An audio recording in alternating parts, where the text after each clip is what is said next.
Hey guys, it's Chess&Games51 and this is going to be our first video. And in this video, we'll be looking at the Grand Chess Tour Cote Award in 2019 and we'll be focusing mostly on Nakamura's games. So in this channel, we're going to start with our chess games of the Grand Chess Tour. Okay, so the first game is played for Nakamura is against Vachier Lagrave. Let's see. So the game starts with an e4, c5, followed by knight c3, d6, d4, c takes d4. And this is an interesting idea, taking a queen out of the first. So queen takes d4, knight c6, queen d2, knight f6, and then it's followed by b3, e6, bishop e2, d5, e takes d5, and e takes d5.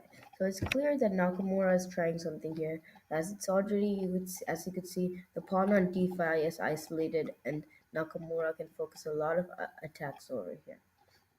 Okay, so the game continues with triple O by Nakamura, followed by bishop e6 by Vachier Lagrave Maxime, and then the continuation is as follows: king b1, queen a5, knight b5, queen takes d2. So then Nakamura wants to exchange these queens, and Maxime accepts. So rook takes d2, knight e4, and then he's applying more pressure and while also attacking the f2 pawn. So now Nakamura has to play rook e2, defending the f2 pawn while also moving his rook.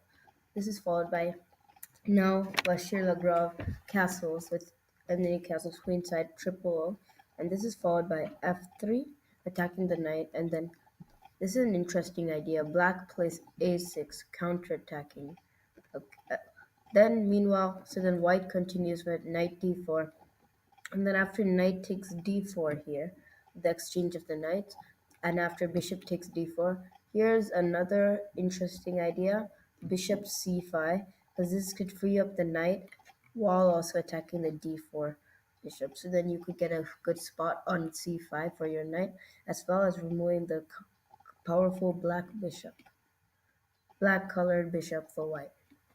So then we're continuing the round with bishop takes c5, knight takes c5, and then it's continues with rook d2, rook h2 e8, knight e2, bishop f5, king b2, knight e6, g4, bishop g6. And this is pretty much an equal game at this point, but it's still yet to come to see.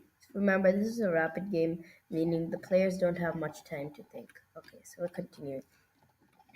Nakamura plays h4, which is responded to with h6, and then it's continued with bishop g2, d4, rook h to d1, and d3, pushing this pawn further and wanting to trade it for the c2 pawn. After this, the continuation is c takes d3, knight to d4, and then after the trade of knights, knight takes d4 and rook takes d4, and king c3. White is actually has a slight advantage, but still it's an almost drawing position. But the only reason is white has a pawn on d3 as an extra pawn on d3, but still it's isolated, and the bishop on g2 for white is weak. So this is continued with rook e to d8, h5, bishop h7, bishop f1, rook f4, bishop e2, f5, and then rook g1. This is followed with rook d7, also protecting the g7 pawn when this discovered file is open with g takes f5. Okay, the continuation of this is g5, rook h4, and then after this it's played g takes h6, g takes h6, and white actually has a sort of advantage here, although it's not quite clear exactly how. So then this game is continued with d4, rook takes h5, bishop c4, king c7, rook d to g2, f4, bishop e6, rook e7, rook g7, king d6, rook takes e7, king takes e7, bishop c8, and then bishop f5 is played here. Okay, so this is prompting a trade of bishops, which does happen. So after bishop takes f5, rook takes f5, then rook g7 check is played, and this wins after the king moves to f6. this rook could take the pawn on b7. So now it looks like white is clearly winning, and it's quite clear how white has the advantage in this position. He's up 2 pawns. He's up, no, he's actually up only 1 pawn, but still, this pawn that he has is passed pawn. But black also has a passed pawn, so it is sort of shaky at this point. So this is continued with h5. Black is pushing his passed pawn, but now white continues with king c4, king g6, and then now white plays d5. After d5, black plays h4, which is a mistake because he doesn't know that the white pawn will get there first.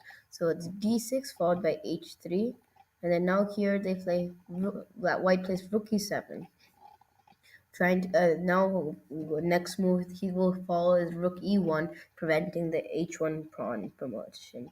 So now black plays rook f8, simultaneously also trying to block the d8 pawn promotion. So this continues with a king d5 followed by rook h8. So this rook is defending the pawn.